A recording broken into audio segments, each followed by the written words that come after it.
xam ne li jëm na ci mbirum imam Alioune Ndao ak ñi ñu booleeg moom di leen joxañ baaraamu tuuma ci mbirum terrorisme lu jëm ci mbirum phobie yi bëri lool ci réew bu Sénégal rapport OFNAC xeex wàllu ger yi le ponk ak yeneen Ndeye Comba Moreau dina ko waxtaane Karim Gueye bokk ci mouvement nitu dëgg samedi ji 10h jàpp 11h bu ko kenn wute. mais suñu Sénégal neexul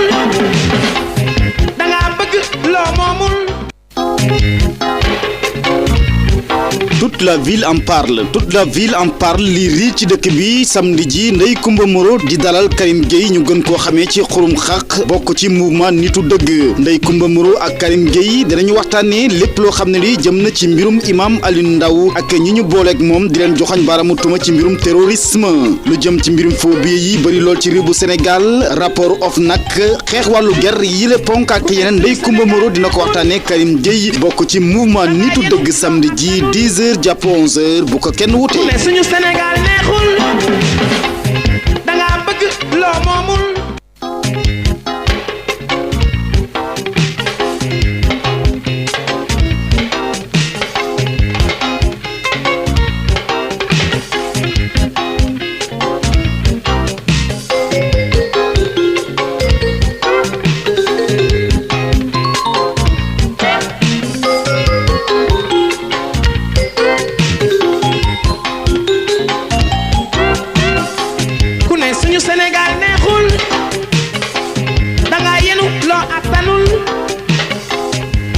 suñu Sénégal neexul danga bëgg loo moomul ku ne suñu Sénégal neexul danga nopp ku la nobul ku ne suñu Sénégal neexul danga digge loo mënul boo bëggee fu borom alal yi dëkk nga dëkk te yow amagoo alal ni boo bëggee lu borom alal yi sol nga sol te yow amagoo alal boo bëggee lu borom alal yi lekk nga lekk te yow amagoo alal boo bëggee lu borom alal yi mel nga mel te yow amagoo alal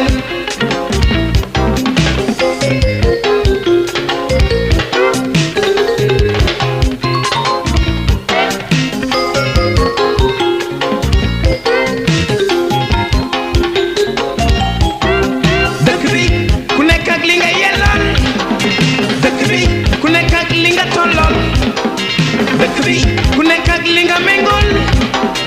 dëkk bi ku nekk ak li ngay nurool dëkk bi ku nekk ak ki nga jubool dëkk bi ku nekk ak ki nga déggool dëkk bi ku nekk ak ki ngay xulool dëkk bi ku nekk ak ki ngay xelal dëkk bi Sénégal mosula naqari ndax lu waay di xeeb nit a ngi ne siiw jot ci Sénégal mosula naqari ndax lu waay di sàggane nit a ngi ne siiw yem ci Sénégal mosula naqari ndax lu waay di gedd nit a ngi ne siiw mos ci Sénégal mosula naqari ndax lu waay di jaay nit a ngi koy jënd di may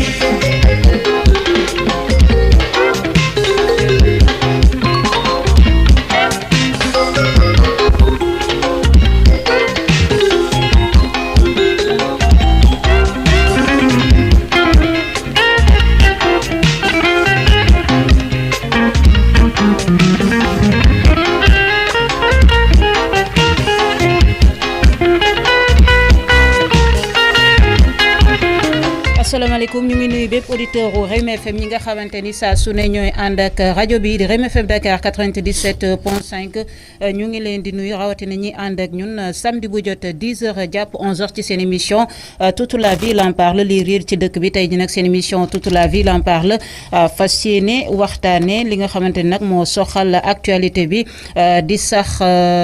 procès bu affaire Imam Ndao bi nga xamante ni ngi ni semaine prochaine dinañ leen taxawal ak ñeneen ñi nga xamante rek ñu ngi leen di tudd ci wàllum terrorisme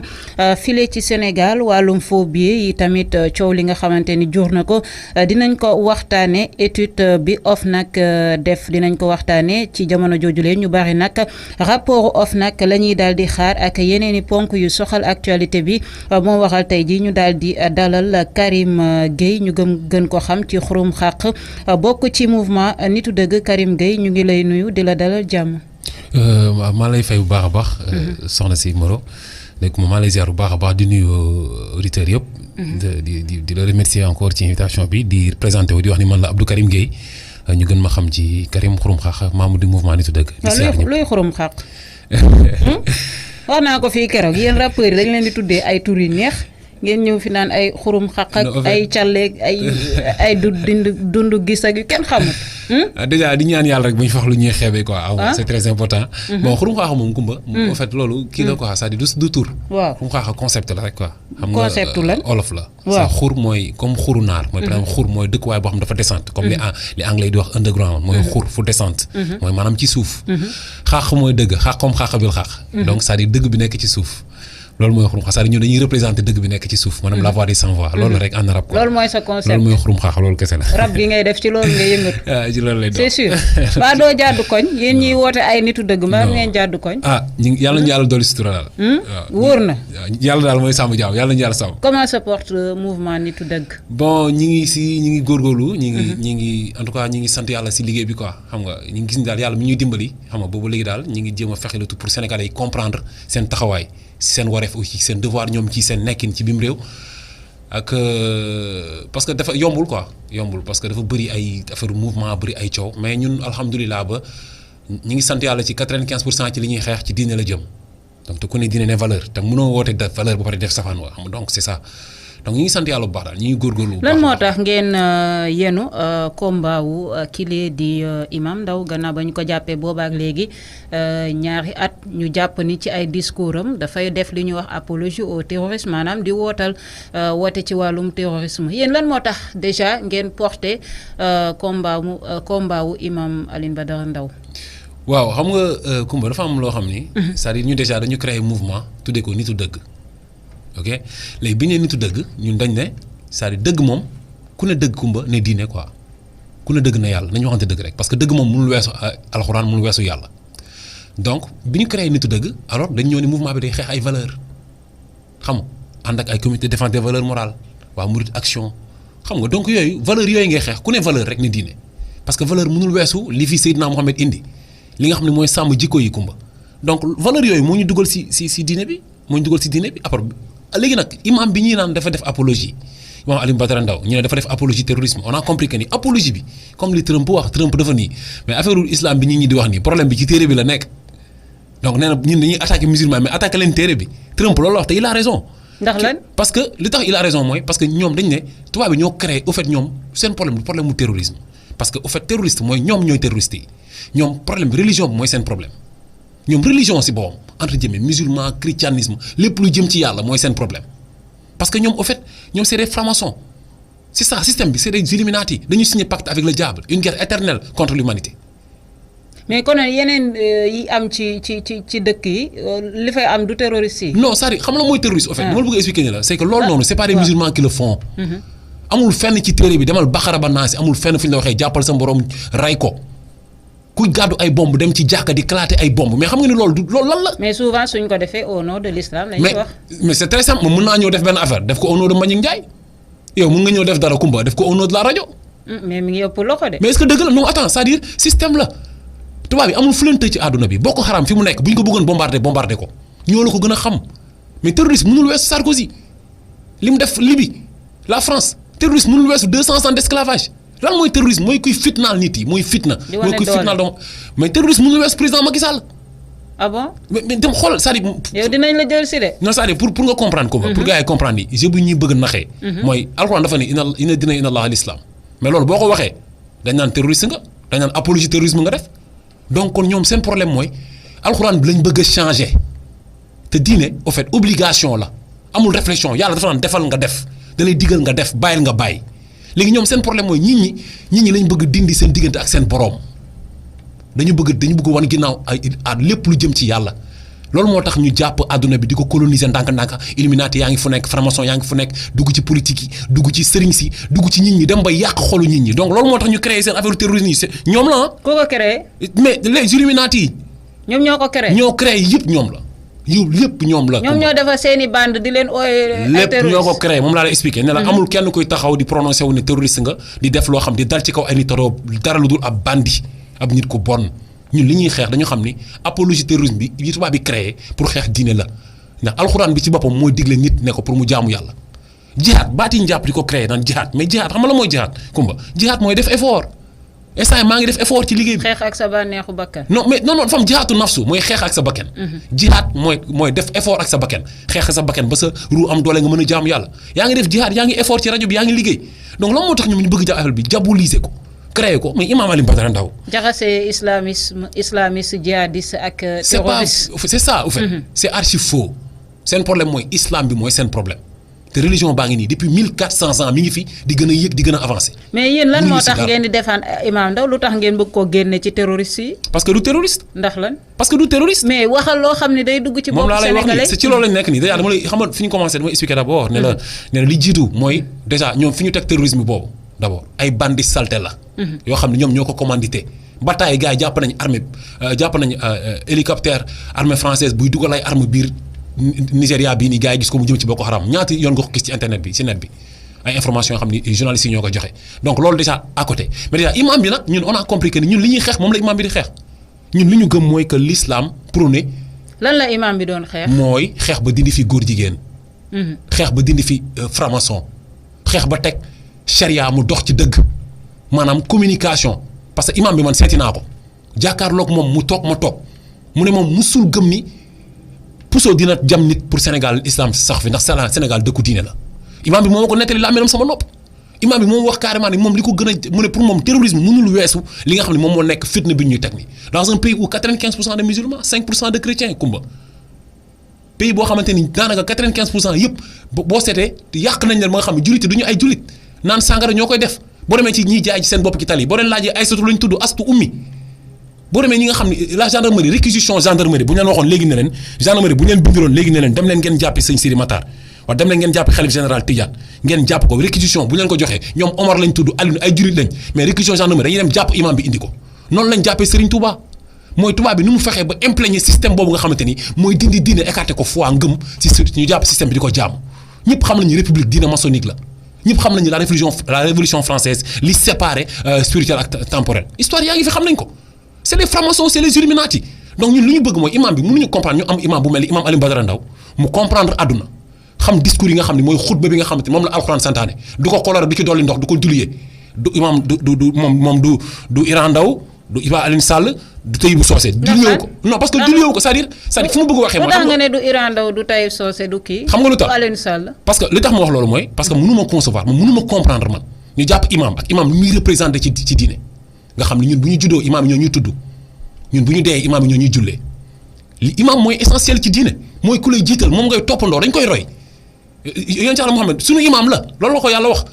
moom la ñu yónni pour xaalam bi yëpp donc imam boobu noonu nga xam mooy représenté Seydina Mohamed ñu jàpp ko tëj ko juste parce que dafa ni dañu war a xeex góor jigéen dañu fa war a dindi apologie dañu fa war a dindi du moins sa prostitution sangare waratuñu ko fi jaay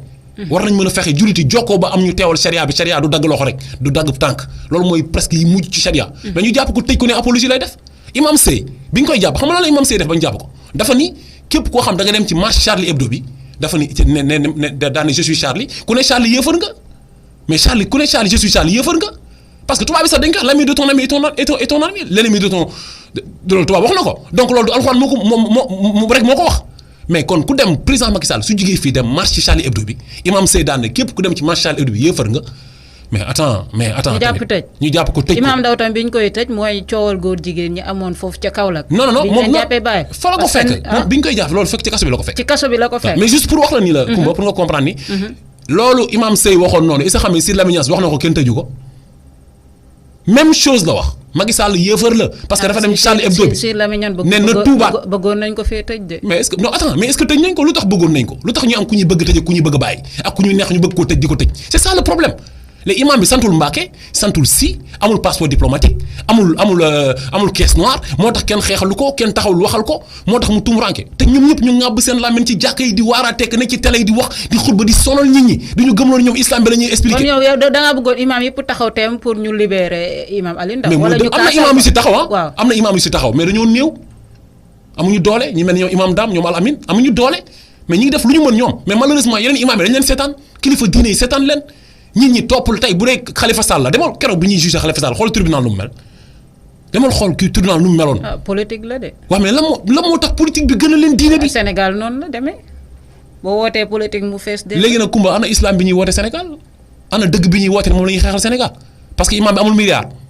bu génnee si kaso bi mënul leen génnee si milliards yi mënul nekk président xalaatu ko nekk moo tax duñ ko faale quoi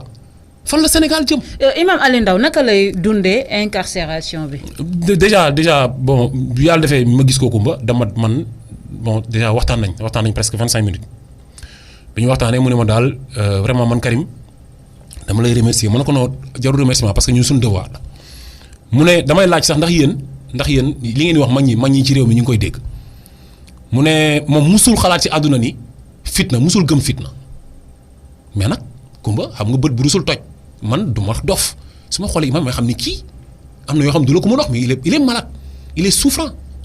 mi ngi gën a bijaaw mi ngi jeex tàkk ci mag boo xamante ni dafa doon jàngal ay nit alxuraan kilifa goo xam ne plus de 60 ans nga jàpp ko tëj ko entre 4 murs tegoo ko fenn. am na ñoo xam ne ñu ne dañ koy torturer. loolu waaw mais moom ma ko wax. torturer bu demee nan. man wax na xam nga lu ma expliqué li ma wax ni moom moo ma ko nettali lampe boo xam ni xam nga lampe projecteur yu am doole yooyu ñuy teg lii crèche maturé prématuré yi américains yor lampe yu mag yooyu nga xam da lay lakk lampe yooyu bu yàggee tegu sa kaw si benn dimension kii bi distance bi da lay il m'a même montré les brûlures mais loolu pour lan weex tàll ak bijaaw sonn nga xam ni kii dafa sonn. chambre moom kese fa nekk wala bokk na. moom kese moo nekk ci chambre moom kese parce que ñoom aussi au fait xam nga ñoom état du Sénégal bi muy jàpp affaire terroriste yi ay dóor la woon système la c'est-à-dire ministre Abdoulaye Daouda Diallo bi mu nekkee ministre de l'intérieur il a dit lui-même que Sénégal jot na 80 milliards ci subvention pour xeex contre terrorisme donc il faut ñoom ñu def rapport daan ne imam bi jàpp nañ diw parce que moo tax xaalis bi ñu jël noonu ci tubaab bi ñu mën ko justifier tubaab bi dofuñu noonu lañ def système yëpp. képp ku léegi nga ne Imam Ndao dañ koy torturer lampe bi kese nga wax de. non man mais. ak lan wax na ma wallaahi lazim. billaahi lazi laa ko ci rajo laa nekk. Imam Ndao moo ma nettali ne ma ay xale yu ndaw pénitencier dañu indi ay pénitencier yu ndaw ànd ak seen chef benn équipe boo xam ne dañ koy saaga ay ndey mu ne moom bi ñu ko njëkkee saaga daf ko tiital mu ne mais mu ne moom mi ngi sant yàlla quoi bu mu ànd ak dal ndax ñi mu yar jàngaleen alxuraan ndax ñi mu jàngal alxuraan ëpp nañ plus de 1000 personnes te ñooñu ngi jàngal ñeneen mu ne ñooñu moom musu leen yar ci fitna mu ne kon moom du ma mooy yee ñooñu ci yar leen ba pare di bàyyi nit di ko saaga muy emporté wu comprendre le système bi il est intelligent intellectuel la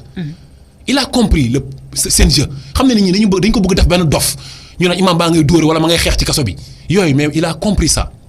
mais mag mu xam nga mag bu nekkoon ci këram yor toolam di bay di jaamu yàlla nga jàpp ko tëj ko yemootoo si di ko lakk yemootoo ci loolu visite imam bi chaque mercredi lay am visite te 3 personnes la am droit gis boo ñëwee midi boo tardé midi doo ko gisati jabaram day jógee ba Kaolack ndàngaan ca gannaaw ñëw tardé ñu ne ko doo ko gis c'est grave lan la. famille am naka lay dundee lii dal imam Aliou Ndao ak waa Kaolack. mais tiis ak naqar Kumba. ak mettit te dama lay wax Kumba affaire bi du imam Aliou Ndao kese de y a 44 d'autres jeunes yoo xam dañ leen jàpp ci condition yooyu ay nit yoo xam dañ leen jàpp tooñ leen ay responsables yoo xam ne ñii xoolal Omar Keita yaayam benn doom bu góor la am benn doom bu góor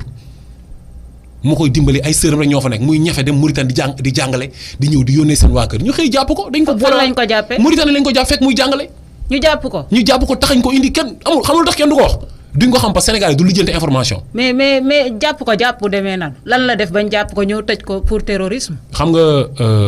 dafa am loo xam ni Sénégal dañ ko wax souvent quoi. parce que man boobu ba léegi bi ñuy wax am na ñu jàpp ku ci wax rek danaan ki ñu jàpp deful dara yoonam nekk ci day toog jàpp ñoom ñu fekk la jàpp la comme imam yeeg certains sénégalais yoo xam ni sax siiwuñ noonu. waaw Kumba xam nga Kumba ñun suñu justice Sénégal xam nga justice sénégalaise bi. dama la wax ni la ñun Sénégal lépp dañ ko doon xam nga doon gi mooy problème bi mooy lépp dañ ko doon ci tubaab bi. justice bi dañ ko doon ci tubaab bi doxalin bi ñu toog ko ci tubaab est-ce que tubaab bi nii la ñuy jàppee. xaaral ma ñëw c'est que roy daax la xale bi defoon attentat bële bi amoon France Bataclan xale boobu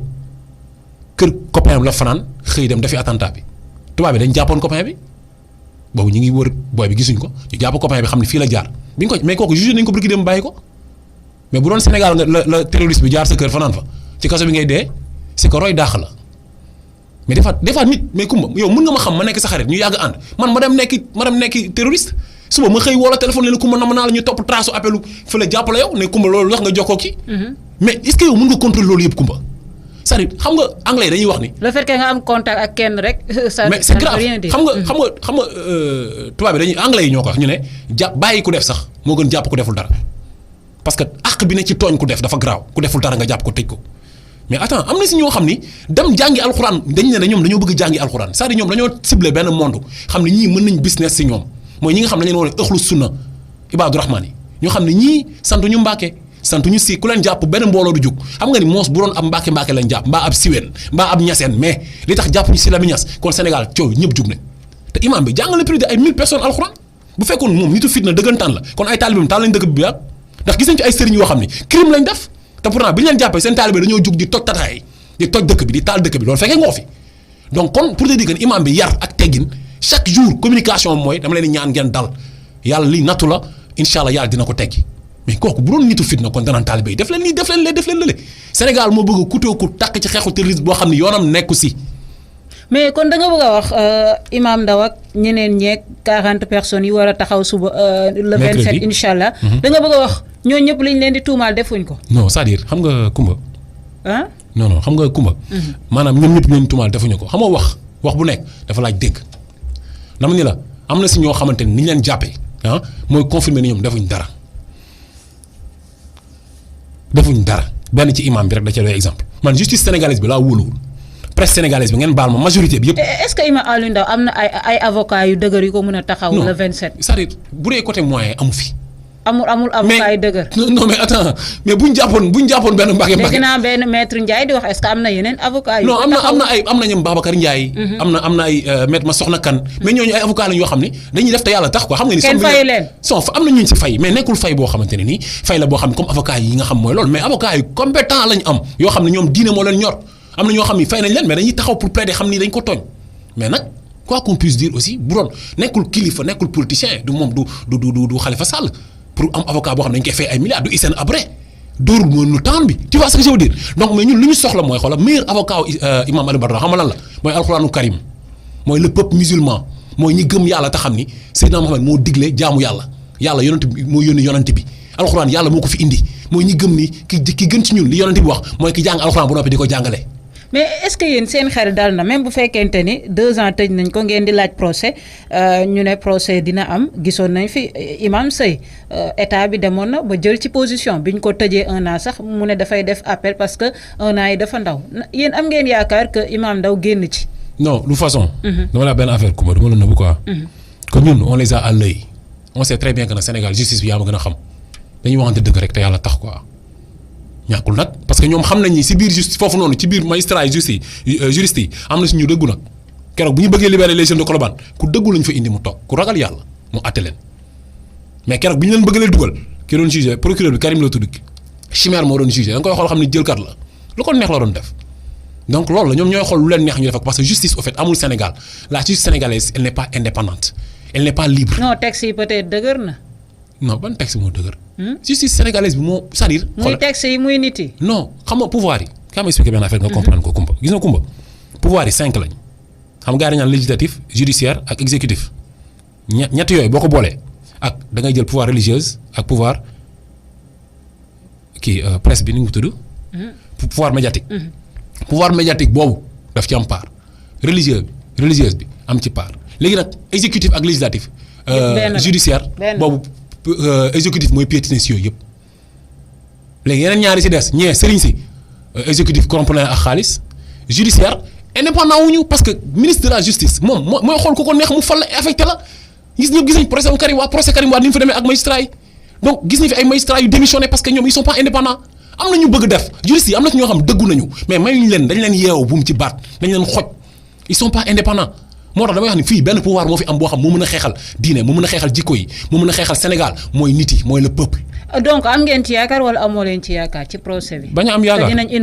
boo jàppee ni deful dara amoo dara si dossier am nga xam ni kii deful dara amoo leen loo ko reproché amuñu dara lu ñu ko reproché 2 ans ñaari atu yàlla moo ko jàppee nit xanaa lan nga koy def boo ko libéré wul lan nga ko mën def sérieusement. Omar Keita day wax ay Mourou Moussa Mbaye ñoom xamuñu la moo tax ñu jàpp leen xamuñu ko. Omar Keita comme moom xamul daal dañ ko fu ñu ko jàppee. Mauritanie doon jàngale. ñu fekk ko fa jàpp ko. Mauritanien bi ñu ko jàppee. Mauritanien bi ñu ko jàppee dañ ko jàpp après ñoom bi ñu defee seen enquête ñu koy bàyyi bi ñu koy bàyyi sénégalais yi woo lañ ne lañ leen indi ci la nekk ci kaso ba léegi parce que business la au fait affaire terrorisme business la te ñoom xamuñ lu ñu def. xamuñu ko après la ñuy comprendre dañu leen diñ terrorisme bi ñu demee ci juge d'instruction ñu leen laaj na xam nga diw xamuñu ko dañ naan xamuñu ko tu vois ce que je veux dire léegi nag certes que xeexum terrorisme bii nii am na fépp ci àdduna bi système bu jug la ñëpp di ci song di ci xeex mais dafa am loo xam dafa leer de même réew yi nga xam ne ñoom ñoo dàq xeex terrorisme nga xam ne dañoo développé am doole ëpp doole Sénégal sax seeni doom réew yi dañuy dem bay waaj a dugg ci xeexum terrorisme ñu tëj leen ci kaso bi wala nag ay imam yoon yi prêché leen waar leen wax lii amul lii nekkul ci alxuraan bi defe leen la waxtaan ak ñoom indiwaat seen xel yi ci lawaji cerveau yi leen defoon bàyyi leen ñu nekkaat ci société bi waxatuma la ñoo xam defaguñu ndax acte terrorisme musul am Sénégal ndax nit mën nañ ko tëj ci lu mu deful loolu defagul ñu tëj la si loolu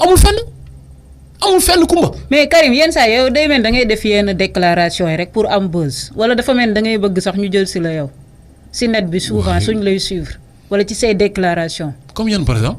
non ay déclaration rek. mais kumba nga laal président Macky Sall ba ñu waay Karim yi ba duñ ko jël si. non kumba nag kaay ma ban affaire kenn bëggul ko la jël si man bëgguma ko. mais ragaluma ko. léegi nag su may wax yàlla xam ne sama aqulaay taala laay wax. gis nga bañ may wax naa man da ngay ut buzz bañ ma ko dalee wax ba léegi nii non xanaa kon su doon bës kese xanaa bàyyi naa mais manifestation bu jot ñu jàpp yóbbu. mais loolu c'est-à-dire du manifestation sax man bi may loolu bëgguma ci attardé wu c'est-à-dire kumba xam nga sénégalais yi da mooy seen problème da ngeen di wan jant bi ñuy xool sa baaraam loolu mooy seen problème man lan la Karim di wax ndax dëgg la wala du dëgg fan la Karim taxaw ndax dëgg la wala du dëgg balaa ñuy wax ay waxu ay buzz ak yooyu parce que buzz affaire perte temps la amul njëriñ lan lay servir yow yoroo dara di am buzz am problème di génn fii di am problème mu paas ak yooyu lan lay jëriñ man xam nga lan la soxla lan lañ soxla ñun xeexal suñu réew ba suba suñu waree ginnaaw dëddu ñu ne waa ji kat xeexaloon na réewam nangam ñun loolu la ñuy xeex mais nekkuñu fi di wut ay buzz pour ut business la koo xam ne boo amee buzz après ministre bi xam la président bi xam la nga dem mu jox la xaalis loolu la ñuy doyee buzz non. ñun yéen soxlawu leen soxlawuñu loolu. bu leen xëccee jox leen xaalis du ngeen noppi. kenn wax est-ce que kenn mësuñu xëcc est-ce que kenn mësuñu woo. mës nañ leen a woo mais non bëgguma sori bëgguma sori wax kay non kumba dañuy waxtaan kumba xam nga bëgguma nekk ci détail yooyu mais xam nga dama bëgg ñu nekk ci lan parce que instant yi ay pères de famille ay responsable ay sénégalais ay jullit lañ jàpp tëj leen ay imam yu garaaw jàpp ay góor jigéen libéré leen ay politiciens yi nga xam dañoo dóor mënuñu town bi Khalifa Sall li ñu koy jiiñ bu fekkoon géré wul xaalis kenn du ko laaj kenn du ko téye ci kaso bi Karim Wade li ñu ko jàppee woon bu fekkoon géré wul xaalis kenn du ko laaj ay jigéen dañ ne dañuy def taatu neen génn ci mbedd bi pour manifester pour Khalifa Sall ay jigéen tëdd ci tali bi pour manifester pour Khalifa Sall imam a ngi nii ñu jàpp ko tëj ko parce que il n'est pas milliardaire mais ñaari at ñu tëj ko ci kaso bi ñu war ko juger mercredi fan nga mos a gisee jugement bu ñu dajale 30 personnes dañu leen di jugé ndoo foo ko mos a gisee ci àdduna xam nga lu tax ñu def loolu. pour média française bi ne international le premier procès Sénégal pour terrorisme xaalis bi gën a dugg. boobu jàngat nga ci am. mais pour yow lan la pour yow lan la. yéen di ngeen dem tribunal soutenir imam Alioune Badara Ndao loolu mooy. loolu mooy géej gi am na ndox. sénégalais foo mënti nekk ci Sénégal ñi ngi ñaan na ñëpp ñëw soutenir. imam beeg doomu jàmbur ñu jàpp tëj leen ci kaso bi juste parce qu'ils sont des musulmans te manipulation bi média bi def ñun xam nañ ko état bi dafa corrompre yenn médias yi ay ñu mel ne ay libération ay écho ñooñu nga xam ne ay politiciens ñoo ko moom Yaxam Mbaye moom libération toog ci média bi di fen suba ak ngoon. non c'est vrai neexul mais ñoo fen xam nga muus ak genn gi muus ga genn la pas ay dafa laxasu wëñ dafa am këyit genn lañ koy woowee fen la rek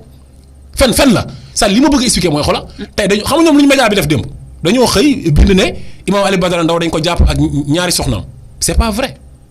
imam bi fekk nañ ay euros yu bari xanaa ñoom journalistes yi ñoo gën a xam gendarmerie mi bind ci sitam ne 27500 lañ fekk kër imam bi. waaw gis naa information boobu euros yi ñuy wax kër. mais c'est archi faux gendarmerie ci boppam waxuñu loolu mais rapport gendarmerie moo gën a wóor bu journalistes yi nañ waxante dëgg ñoom ñu doon def enquête yi mais lépp ndax politique lépp ndax alalu àdduna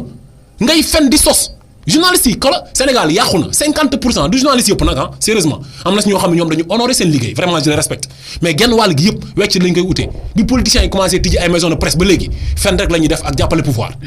ñu ngi leen di fàttali yéen a ngi suivre seen émission sociale toute la ville en parle tey jii Ndeye Comba Moreau dalal Karim Gueye bu mouvement nitu dëgg Karim Gueye bu weesoo sax mbirum imam Alioune Badara Ndao mi taxaw ni ngi ni 27 janvier bi le am na beneen coow boo xamante ni am na ci réew mi amoon na ci réew mi sax mais amaat na encore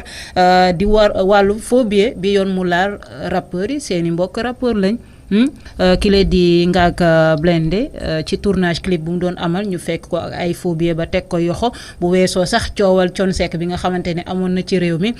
ñu téye ko bàyyiwaat ko ba actuellement am na liberté provisoire mi ngi continuer carrière musicale am lan ngay mën a wax ci situation boobu lay soxal ay faux billets njiitu réewu Sénégal sax ci conseil des ministres bi mujj mi ngi naan nañu gën a dëgëral peni wala sax daani soxal wàllum faux billets parce que faux billets nag dafay naxasal koom-koomu réew. waaw xam nga Coumba mooy li ma wax rek gis nga li ñuy wax ni yëpp di delluwaat fi ma la doon wax rek quoi gis nga imam bi par exemple li ñu doon xeex mooy jikko yi gis nga bu ñu réussir ba xale yi xoola seen xol dal bu sëriñ si defoon seen wareef ba xale yi seen xol dal yàlla nekk si ñu jaamu yàlla ragal xaalis bu lewul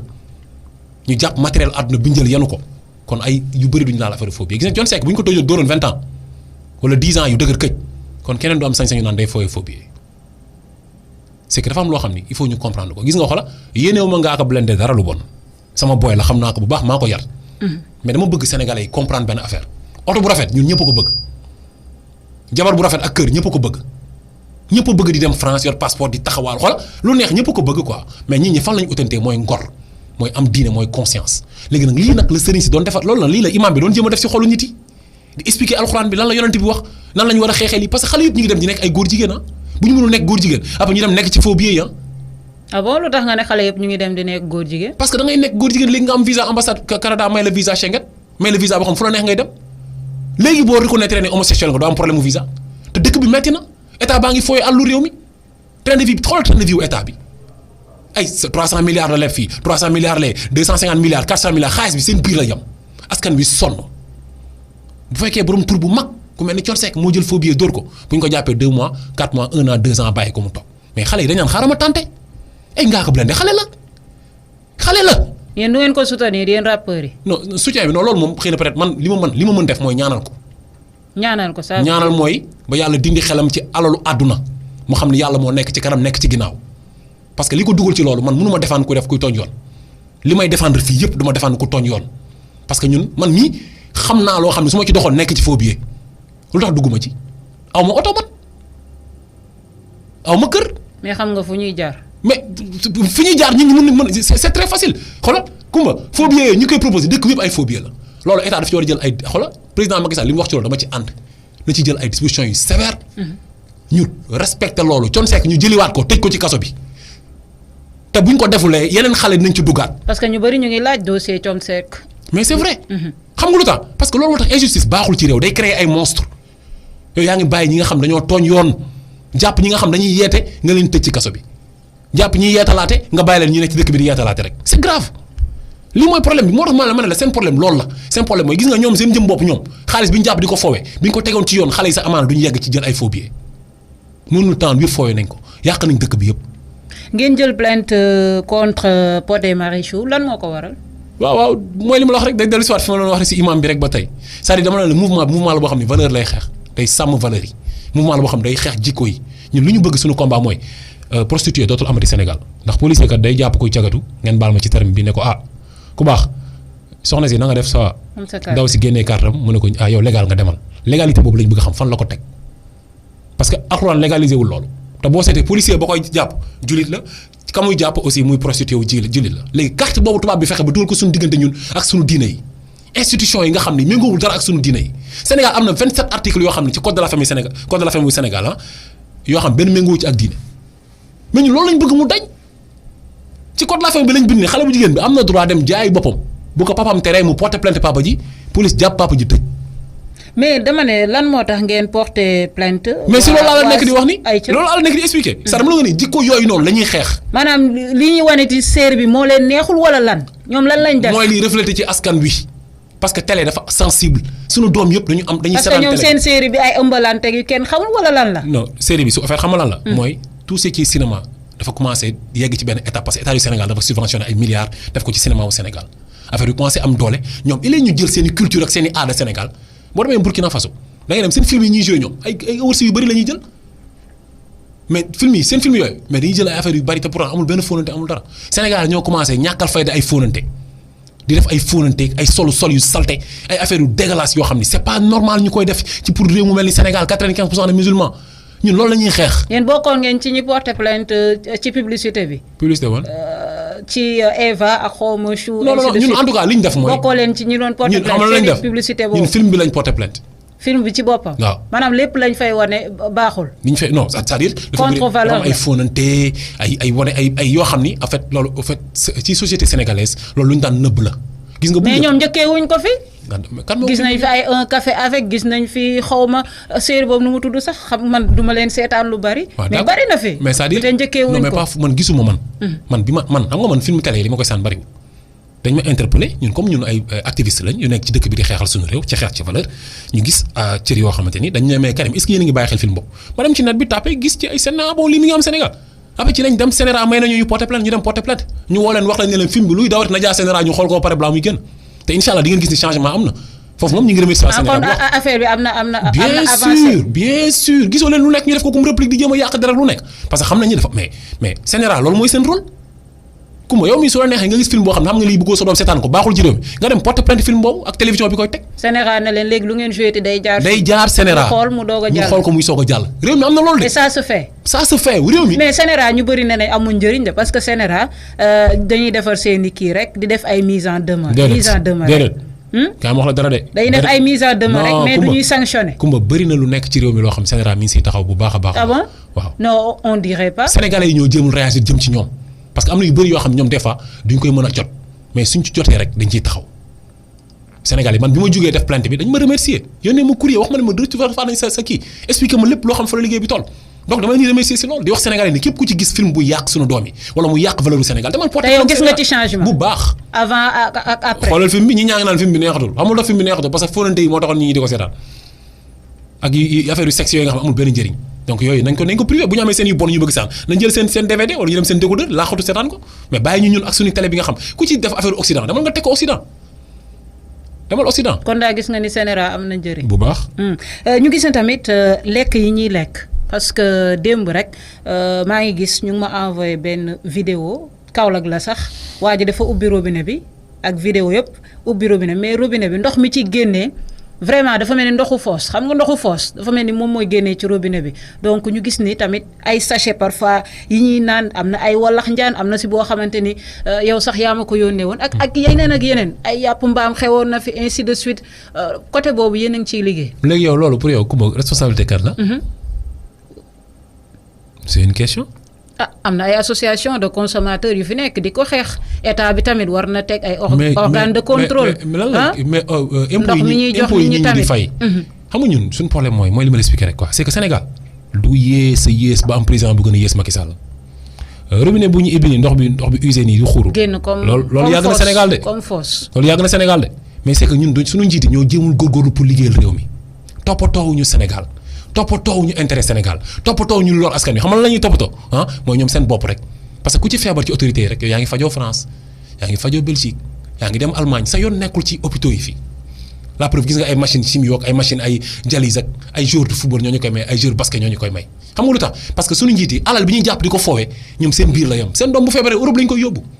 c'est que moo tax ñun suñu mouvement yi nii moo tax man des fois may gis nit yi di critiquer di la saaga damay ree quoi mais xam ne Sénégal ils n'ont rien compris quoi xam nga lu tax parce que ñun suñu association yi ñuy créer nii ak mouvement yi nii ñun rek ñoo mën a sonal état conscientiser masse bi ñu xam ni dañoo war a jug pour ci yenn yi quoi mais ñun ñu ngi def lu ñu mën a. ñu ngi def lu ñu mën mais loolu c'est grave de parce que ndox boobu ma gis moom. mais ban ndox moom mos a baax. affaire bi comme buñ tànqee ci foos rek. ñi ngi wax ni benn machine mais déggoo récemment ñu ngi wax benn machine boo xamante nii machine boo xam ne Bill Gates moo ko job xam nga déggoo information yooyu machine bi day ay ndoxu foos lay jël da koy raxas filtré ko ba mu set. nit mën ko naan. mais ñi ñaa ngi ciy wax lu bëree bëri xamuñu la moo tax Bill Gates fondation Bill Gates jox lañ ko te pourtant fondation Bill Gates daf ci bëggoon may Sénégal te état bi nee na ñoom dañ ko jënd gis nga yooyu yëpp te ndox boobu xam nga dañuy wax ni ndox bi médicament yi nit yi di naan dafa may effet yoo xam du dañ si ndox bi loolu day def ay jeexital si nit yi koy naanaat du dañ si ndox bi ak loo def machine médicament yi day am effet yu mu ci bàyyi loolu dafa am lu muy def si nit yi sans compter ay shot ñu koy jël di ko naanaat c'est ça mais dama la si président Macky Sall naanul ndox yooyu premier ministre du naan ndox yooyu Boun Abdallah Dionne mais à part ça sax ndox dafa jafe même Dakar am na secteur yoo xam ne pour ñu am ndox normalement c'est tout à fait un problème. léegi même à Dakar ci capitale bi laa wax. sans compter les coins les plus reculés du pays. léegi Coumba. ñun déjà xoolal bu baax li ma lay seetluloo ñun suñu lekk baaxul lekk yi da ngay dem di jënd benn sachet fekk périmé na bu yàgg ñu ko ne di jaay amul kenn kuy contrôler service d'hygiène amatul sax presque doo ko gisati sax comme njëkk ni nga daan gisee service d'hygiène amatul salte bi ñu jël ay ndoxu puub ngeen baal ma ci terme bi jëlee ko États-Unis di ko raxas pour di ko jox ñuy naan léegi lekk gi baaxul ndox mi baaxul ñu ñëw demal ci hôpitaux yi boo feebaree mooy dee nga amuñu dara lu baax demal xool ñaata nit ñoo dee ci affaire ay dialyse rek ñaata nit ñoo dee ci dialyse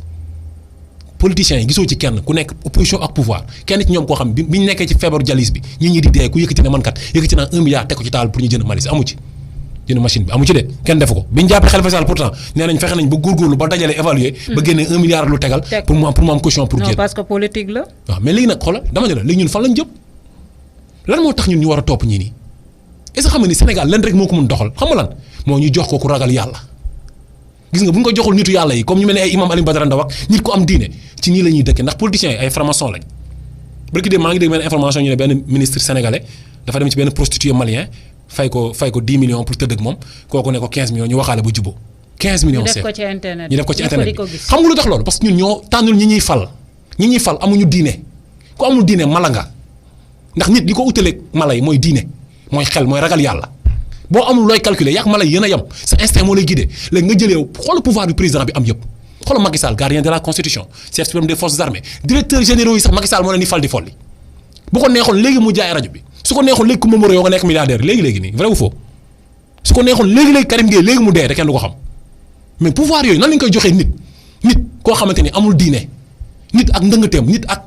di tiit koo xamante tey mu jub tey mu dëng nit ak fàtte nit ak ay besoin ay sensation yoo xam nit nga xam dafa am jabar am doom bëgg doomam nit ak ay faiblesse am nga jël pouvoir yooyu yëpp jox ko benn nit pouvoir yooyu moo bari ñun il faut ñu jug suñu réew mi raxasaat ko. corruption ñu wax ci OFNAC mi ngi fi tëbaloon nañ Nafi Ngom Keïta Seynabou Ndiaye Diakhaté teew am ñoo xamante ni sax boobu ba léegi ñu ngi naan rapport bi na génn ainsi de suite fan yii rek ñu gis ni OFNAC génne na ab étude di wax ni ñi nga xamante ni ñooy homme de tenue policiers ak gendarme yi ñoom ñooy les plus corrompus au Sénégal ban jàngat nga ci am. waaw mais xam nga corruption yi moom comme mooy li ma la wax rek gis nga Moro xam nga nag seetlu nga li ma lay wax mais lépp day dellusiwaat ci li ma la wax ci début bi rek. wax bi yëpp fa lay dellusiwaat solution au problème yi xam nga lan la diine nit bu wéetee gore wéetulu ko gore yàlla rek mooy tax nga wéet xam ne yàlla nga lay xool ku amul diine xoola nekkal gendarme yi ñoom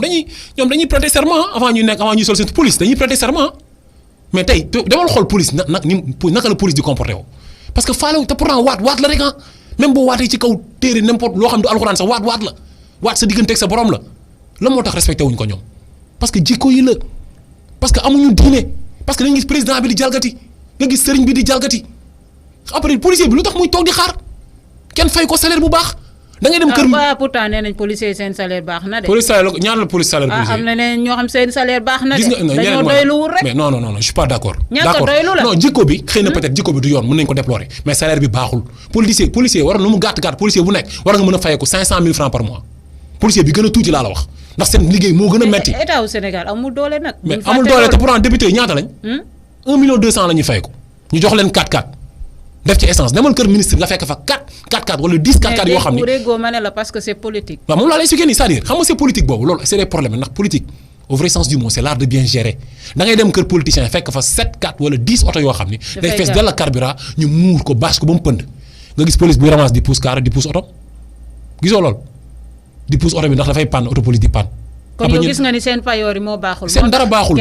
déjà ñoom seen diine dëgërul ndax tubaab bi moo fexe ba diine bi dëgërul ñiy waaraate ñu jàpp leen tëj leen ci kaso yi góor jigéen ñi xale yi di nekk góor jigéen ñu libéré leen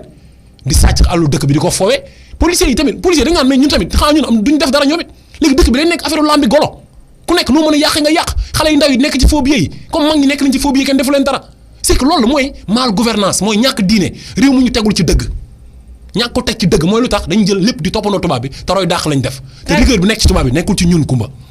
traque des biens mal acquis nga dégg Aminata Touré nee na état bi jot naa récupérer 200 milliards coow li bari na. waaw 200 milliards nan la ko récupérer. état bi nan la récupérer 200 milliards ci traque bi. loolu la wax de ba détaillé ko. c'est-à-dire c'est ça xam nga mooy li ma lay expliquer rek. c'est-à-dire xam nga képp ku jël àllu réew mi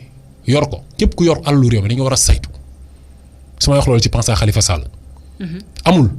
kenn koo xam ni war nga am sañ-sañu yor àllu réew mi te duñ ko lijjanti c'est pas normal même fesman bi ñoom dañ ci war a jug xool naka la xaalis fan la xaalis boobu jaar parce que jël ay milliards ay 300 milliards di ko fay ay millions di ko fay ay rappeurs nit ñi nekk fi am ay villages yoo xam boo fa demee du ñu am ndox eau potable yaa ko doon wax léegi loolu aussi dañ ko war a xoolaat xaalis boobu fan la jaar yaa ngi dégg léegi nag Nafi du moins Aminata Touré li mu wax. Kumba waaw. non Aminata Touré c'est-à-dire xoolal li mu wax noonu man. parce que 200 milliards ñu bëri dañ ko weddi de. opposition nee nañ du dëgg ka Wade si nee nañ du dëgg nga gis tamit avocat état bi taxaw na ñoom tamit dañuy laaj pourcentage ça c'est un problème. mais parce que ci 200 milliards dañuy laaj seen wàll. ah. Kumba naka nga ko gisee. Kumba gis nga man. est-ce que ñoom am nañ droit di leen si fay benn pourcentage. en tant que avocat de l'état ñoom ñëpp. wala alal bi état bee ko moom wala askan wi. état bee ko moom en fait. c'est-à-dire yaa ngi comprendre léegi c'est-à-dire du état bi sax da nga naan gouvernement bi ñoo ko moom. parce que état mooy yow mooy man mooy ñun ñëpp gouvernement mooy ñun ñu tànn def leen pour ñu jiite état bi mais ñoom moom alal bi quoi te xaalis boobu noonu ñoom ñi nga xam ñooy nangu xaalis boobu ñoom ay sàcc la ñuy jàpp sàcc rek dañ koy sàccaat doo xam fu muy jaar bul xam ñaata milliards lañ nekk di sàcc actuellement nii. ñoom ñëpp a yam li waral coow li ci Khalifa Sall nii mooy parce que sàcc la bu jàpp sàcc mais ça ne veut pas dire que ni Khalifa Sall dafa set parce que moom weddi tuumalul boppam parce que du man kese bokkuma si moo ko gën mais ñoom ñëpp a yam c'est-à-dire man seen affaire traque des biens mal ak yeeg seen yooyu ñuy def noonu yëpp pour man li ko ëpp solo mooy ñu fexe ba dindi constitution bi changé ko dindi ko de la fin bi changé ko fal ku am ku moqal alxuraan ku ragal yàlla jël diine bi jiital ko jël ñu mel ni imam Alioune Badara Ndao génne leen kaso bi ñu expliquer nit ñi nan la système bi di yàqee depuis boobu ba léegi parce que politique defarul Sénégal échec total la depuis 1960 ba léegi Sénégal dañoo échec Senghor a gën a bon Abdou Diouf gën ko bonati Abdoulaye Wade ñëw tasaaroo gën a bon ñëpp Macky Sall ñëw yées jël Sénégal teg ko ci loxoy tubaab yi. Cey Karim. c'est vrai parce que dañuy tardel amuñu njëriñ Sénégal yi nañ dellu ci diine dañuy perte suñu temps ci loo xam ne amul njëriñ wallahi la azim. Karim ñu bàyyi la nga tàggatoo ak auditeurs yi waxtu bi xooj nañu. dëgg la Kumba maa lay remercier maa lay remercier bu baax a baax di jégalu si wax bu dëgër bi nag di wax rek ni sénégalais yi képp kuy sénégalais ak foo mënti nekk ñu ngi lay woo ñun mouvement Nitu Dëgg mercredi incha allahu rabbi dañuy àtte imam Alioune Badara Ndao dañuy àtte 44 jeunes présumés terroristes yi nga xam ne dañ leen dig ñun defu tëj leen ci kaso bi keroog ba ñuy àtte Khalifa Sall tribunal dafa fees dell ba ci biti ba ñuy àtte Karim Wade tribunal dafa fees dell te ñooñu ay mbiru àdduna kese la kii nag yonent bi nee na ki gën si yéen mooy ki jàng alxuraan ba noppi di ko jàngale kon imam bi daa gën ci ñun damay ñaan képp kuy sénégalais foo mënti nekk ci àdduna bi na nga jàpp ci lii te ñëpp ñëw ñu dem soutenir imam bi ak ñi ñu war a àtte wan leen ni imam bi am na ginnaaw Sénégal diine am na fi ndax góor jigéen dañ leen taxaw ba ñu génn kaso bi kon nañ taxaw imam mu génn kaso bi ndax góor jigéen nitu safara la bu bon imam a ko gën fuuf Kumba maa lay gërëm di la sant jërëjëf. jërëjëf Karim Gueye ñu koy jaajëfal bu baax ñu koy wax xurum xaq bokk ci mouvement bi lee di nitu dëgg ñu koy jaajëfal bu baax di jaajëfal auditeurs yi nga xamante ni ñoo ñu doon bàyyi xel comme samedi bu jot 10h jàpp 11h